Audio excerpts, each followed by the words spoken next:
തെരഞ്ഞെടുപ്പിന്റെ ഫലം വന്ന് കുറച്ചു കഴിഞ്ഞപ്പോൾ അല്ലെങ്കിൽ വളരെ ദിവസങ്ങൾ കഴിഞ്ഞപ്പോൾ നമ്മൾ കേൾക്കാൻ തുടങ്ങിയതാണ് CPM അടിമുടി മാറാൻ പോകുന്നു. അല്ലെങ്കിൽ ഈ അടുത്ത കാലത്തായി ദിനവും അല്ലെങ്കിൽ എല്ലാ ദിവസവും കേൾക്കുന്ന ഒരു വാർത്തയാണ് CPM അടിമുടി മാറാൻ പോകുന്നു. CPM അടിമുടി മാറാൻ പോകുന്നു എന്ന് പറയുമ്പോഴും സാധാരണക്കാരായ ജനങ്ങളുടെ അടുത്ത് പോയി CPMന് എവിടെയാണ് പാളിച്ച പറ്റിയതെന്ന് തിരക്കാൻ പോകുന്നു എന്നൊക്കെ പറയുമ്പോഴും CPM ഇത് കഴിഞ്ഞ ദിവസവും പറയുന്നു CPM അടിമുടി മാറാൻ പോകുന്നു. പക്ഷേ പിണറായി വിജയനും MP ഗോവിന്ദനും മാറുന്നില്ല. പിന്നെ എന്ത് മാറ്റമാണ് CPM ഉണ്ടാകാൻ പോകുന്നത്? CPMന് അടിമുടി മാറണമെങ്കിൽ പിണറായി വിജയനും MP ഗോവിന്ദനും മാറിയാൽ മാത്രം പോരാ. ഇപ്പൊ തെരഞ്ഞെടുപ്പിൽ ഒരാളുടെ പേര് മാത്രം വെച്ച് പ്രചരണം നടത്തിയത് തെറ്റായിരുന്നു. രേഖയാണ് നമ്മൾ പുറത്തു വന്നിട്ടുള്ള രേഖ അനുസരിച്ച് ഈ CC സെൻട്രൽ കമ്മിറ്റി പുറത്തുവിട്ട അല്ലെങ്കിൽ തിരുത്തി പുറത്തു വന്ന രേഖ, വിപുലമായ സംസ്ഥാന കമ്മിറ്റി ചർച്ച ചെയ്യാൻ പോകുന്ന രേഖ, അതിലാരാ കുറ്റക്കാരൻ? അതുപോലെ കണ്ണൂരിലെ സ്ഥാനാർത്ഥി നിർണയം കണ്ണൂർ ജില്ലാ കമ്മിറ്റിക്ക് അല്ല സംസ്ഥാന കമ്മിറ്റിക്ക് തന്നെയാണ് അതിന്റെ ഉത്തരവാദിത്വം. അതിലാരാണ് ഉത്തരവാദികൾ? വെള്ളാപ്പള്ളി നടേശനുമായി ബന്ധപ്പെട്ട് ഉണ്ടായ വിഷയങ്ങൾ ആരാണ് വെള്ളാപ്പള്ളി നടേശനെ പ്രൊട്ടക്ട് ചെയ്തത്? ശബരിമല അയ്യപ്പ സംഗമവും അതുമായി ബന്ധപ്പെട്ടുണ്ടായ വിഷയങ്ങളും പ്രത്യേകിച്ച് യോഗി ആദിത്യനാഥിന്റെ സന്ദേശം വായിച്ചത് ആരാണ് അതിന് ഉത്തരവാദി?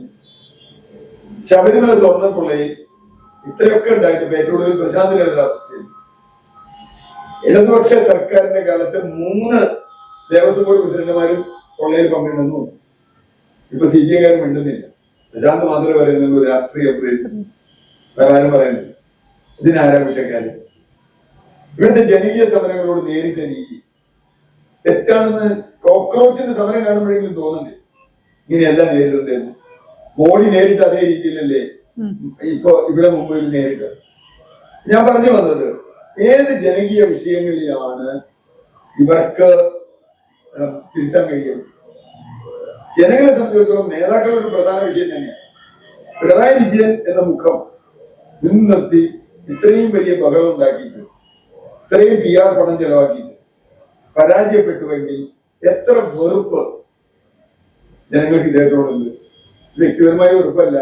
ഇവര് കണക്കാക്കുന്നത് പിണറായി വിജയനോട് ദേഷ്യം, MP ഗോവിന്ദനോട് ദേഷ്യമല്ല, അവരുടെ നയങ്ങളോടാണ് ദേഷ്യം. ഏത് നയങ്ങളാണ് തിരുത്താൻ പോകുന്നത്? ഇനിയിപ്പോ തിരുത്തിയിട്ട് കാര്യമില്ല. യോഗി ആദിത്യനാഥിനെ വായിക്കരുതായിരുന്നു, പറഞ്ഞ വെള്ളാപ്പള്ളി നടേശനെ കാൽ കയറ്റരുതായിരുന്നു, അല്ലെങ്കിൽ സമരങ്ങളെ ഇങ്ങനെ നേരിടാൻ പാടില്ലായിരുന്നു. ഇതൊക്കെ ഇനി പറഞ്ഞ കാര്യം ശബരിമല സ്വർണ്ണക്കൊള്ളയിൽ നടപടി എടുക്കണമായിരുന്നു. കാരണം ഇനി തിരുത്താൻ പ്രത്യേകിച്ച് ഒന്നുമില്ല. കയ്യിൽ ഞങ്ങൾ തെറ്റ് ചെയ്തു അല്ലെങ്കിൽ കണ്ണൂരിലെ സ്ഥാനാർത്ഥികൾ തെറ്റായിരുന്നു. നിങ്ങൾ സ്ഥാനാർത്ഥി മാറ്റാൻ പറ്റും. ഇലക്ഷൻ കഴിഞ്ഞാൽ അത് ജയിച്ചു പോയി. കുഞ്ഞുകൃഷ്ണനും ഗോവിന്ദനും ജയിച്ചു പോയിട്ട് പിന്നെ എന്താ കാര്യം പറയട്ടെ? അപ്പൊ ഇനി എന്ത് തിരുത്താൻ ഒരു വരുത്താമാണ്? വേണമെങ്കിൽ ഇയാളെ മാറ്റി അയാളെ വെച്ചു. ഇപ്പൊ ഞാൻ കേൾക്കുന്ന ഒരു ഗംഭീര തിരുത്തു വരാമെന്നത് TP രാമകൃഷ്ണൻ ആരോഗ്യ കാര്യങ്ങൾ കഴിഞ്ഞാൽ ഈ രാജീവിനെ അവിടേക്ക് കൊണ്ടുവരും. എന്നിട്ട് അവിടെ എന്താ വ്യത്യാസം? ഇതിപ്പോ തിങ്കളാഴ്ചത്തെ മീറ്റിംഗ് വെള്ളിയാഴ്ച ആക്കിയത് വലത്തുകാലിലും വന്ന് ഇടതുകാലിലാക്കിയത് മാത്രമല്ല 2 കാലിലും മന്ത്രായി എന്ന് പറയുന്ന പോലെ എന്ന് പറഞ്ഞാൽ അടിസ്ഥാനപരമായി തങ്ങൾ ചെയ്ത തെറ്റുകൾ 1, 2, 3, 4, 5 ഇത് തെറ്റായിരുന്നു എന്ന് പബ്ലിക്കിനോട് തുറന്ന് സമ്മതിക്കുന്നത് മുതൽക്ക് ചർച്ചയ്ക്ക് കാര്യമുള്ളൂ. ജനങ്ങൾക്ക് എന്താ താല്പര്യം? നമ്മൾ കാണാറുണ്ട് സോഷ്യൽ മീഡിയയിൽ. ഇപ്പൊ നല്ല രസമാണ്. ഏതെങ്കിലും CPM നേതാക്കന്മാർ വന്ന് എന്തെങ്കിലും ഒരു പോസ്റ്റ് ഇട്ടാൽ 1000കണക്കിന് ആള് വന്നിട്ടാണ് പൊങ്കാലയാണ്. നിങ്ങൾക്ക് എവിടെയായിരുന്നു? സതീശനെതിരെ ഒരു വിമർശനം വരുമ്പോ ഒരു 50 വിമർശനം ഇവർക്കെതിരെ വരികയാണ്. 2 മാസമായ ഒരു സർക്കാരിനെതിരെ ഒന്ന് അടിച്ചു തകർക്കുകയാണ്. ഈ 10 കൊല്ലം എവിടെയായിരുന്നു? അന്ന് ഏത് വിഷയത്തിലും ഇതിലൊക്കെ തന്നെ ഇവർക്കെതിരെ ഈ സാധനങ്ങൾ വരികയാണ്. PMC ആണെങ്കിലും ഇവൻ വൈദ്യുതി കട്ടാണെങ്കിലും ഇവർക്കെതിരെയാണ് വരുന്നത്. ദീർഘകാല കരാറെതിരെയാണ് റദ്ദാക്കി. അങ്ങനെ ഓരോ കാര്യവും ഈ കഴിഞ്ഞ ഗവൺമെന്റ് ചെയ്ത ദുരന്തം ഏറ്റുവാങ്ങിക്കൊണ്ട് അത് കറക്റ്റ് ചെയ്യാൻ പോകുന്ന ഒരു ഗവൺമെന്റ് എന്നൊരു സംഗതിയാണ് സതീശൻ കിട്ടുന്നത്. ഞാൻ കിട്ടുന്ന കാണും പബ്ലിക്കിൽ. അതുകൊണ്ട് സതീശൻ അത് ചെയ്തു, സതീശൻ ഇത് ചെയ്തു എന്ന് രാവിലെ മുതൽ വൈകുന്നേരം വരെ 10 മണി നടത്തിയിട്ടോ പറഞ്ഞിട്ടോ ഒരു കാര്യമില്ല. കാര്യമില്ലെന്ന് മാത്രമല്ല 10 കൊല്ലം ഭരിച്ചവർ 2 മാസം ഭരിച്ചവരെ തെറി പറയല്ലേ. അങ്ങനെ അതാണ് CPM പറഞ്ഞത്. ഞാൻ ശക്തമായ സമരങ്ങളിലേക്ക് പോകും. ഏത് സമരങ്ങളിലേക്ക് പോകും? ഒരു സമരം ചെയ്യാൻ പറ്റില്ല. പറയും സമരം ചെയ്താൽ തിരിച്ച് ഇവർക്ക് തന്നെ കിട്ടും.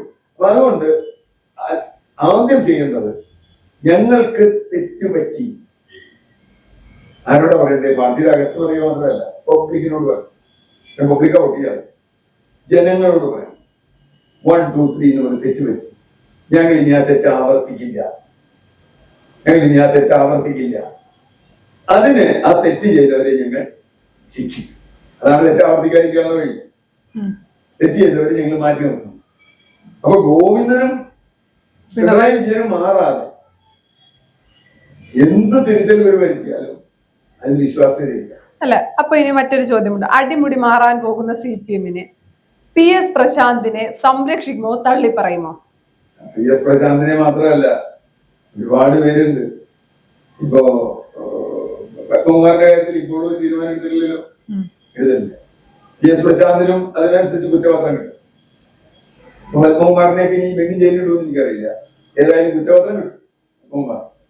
ഇനി അങ്ങനെ കുറ്റപത്രം കിട്ടി ഇവരൊക്കെ ശിക്ഷിക്കപ്പെട്ടാൽ ചെയ്യും. വീണ വിജയന്റെ വിഷയത്തിൽ പാർട്ടി എന്ത് തീരുമാനം എടുക്കുന്നു ചോദിക്കും. പിണറായി വിജയന് വേണ്ടിയാണ് പണം കൊടുത്തത് എന്ന് പറയുമ്പോൾ പാർട്ടി എന്ത് തീരുമാനം എടുക്കും? പാർട്ടിക്ക് എന്തായാലും മറുപടി പറയാൻ പറ്റും. പിണറായി വിജയൻ ഒരു കുഴപ്പം ചെയ്തിട്ടില്ല എന്ന സ്ഥിരം പരിപാടിയാണ് പറയാൻ പോണെങ്കിൽ പിണറായി വിജയനെ മാറ്റി, MP ഗോവിന്ദനെ മാറ്റി, ഞങ്ങളിതാ വഴി പിഴപ്പിച്ചവരെ മാറ്റി നിർത്തിയിരിക്കുന്നു എന്ന് പറയാനുള്ള ആർജവം പാർട്ടിക്കുണ്ടോ എന്ന് പറഞ്ഞു. ആ ആർജവം ഇല്ലെങ്കിൽ തെറ്റുതിരുത്തൽ തമാശയാണ്, ജനങ്ങളെ കബളിപ്പിക്കലേ. രാമകൃഷ്ണനെ മാറ്റി രാജീവിനെ കൊണ്ടുവന്നിട്ടോ അല്ലെങ്കിൽ സെക്രട്ടേറിയറ്റിന്റെ ചുമതല വാസവന് പകരം വേറെ ആൾ കൊടുത്തിട്ടോ ഇതൊന്നും കാര്യമില്ല. ജില്ലകളുടെ ചുമതല മാറ്റി റിയാസിന് കോഴിക്കോട് ഉണ്ടായിരുന്നു, മലപ്പുറമായിരുന്നു. ഇതൊന്നും പറഞ്ഞിട്ട് കാര്യമില്ല. ആർക്കും വിരോധം, ആരോട് നിങ്ങളുടെ നയങ്ങൾ, ഇതുവരെ പിന്തുടർന്ന നയങ്ങൾ, ഇപ്പൊ വിഴിഞ്ഞം പദ്ധതിയിൽ ചെയ്ത നയങ്ങൾ തെറ്റാണെന്ന് പറഞ്ഞാൽ മാത്രമേ നിങ്ങൾക്ക് MSC കമ്പനി ഷെയർ എടുക്കുന്നത് സത്യത്തിന് വിമർശിക്കാൻ പറ്റും. അപ്പൊ അക്കാലത്ത് ഏറ്റവും വലിയ വികസനം ഉയർത്തിക്കാട്ടിയ സാധനം, ആ വികസനത്തിന് ഇനിയിപ്പോ എങ്ങനെയാ, അന്ന് വികസനം ആയിരുന്നില്ല, ഞങ്ങൾക്ക് തെറ്റ് പറ്റിയതാണ് എന്ന് പറയാൻ പറ്റും. ദേശാഭിമാനിക്ക് തെറ്റ് പറ്റിയെന്ന് പറയാം, പക്ഷെ പാർട്ടിക്ക് തെറ്റ് പറ്റിയെന്ന് പറയാൻ പറ്റും. ദേശാഭിമാനി എഴുതിയ സാധനങ്ങൾ മാത്രം പറ്റില്ല ഇപ്പോ ഭരണപക്ഷം കൗണ്ടർ ചെയ്യും. എങ്ങനെ നമുക്ക് കേൾക്കാൻ പറ്റില്ല. ഇപ്പൊ ചുരുക്കത്തിൽ അടിമുട്ടി മാറും എന്ന് പറയുന്നത് അടിമുട്ടി മാറില്ല. ഈ പണ്ട് പറയാറുണ്ട് അലകും പിടിയും മാറ്റി കത്തി.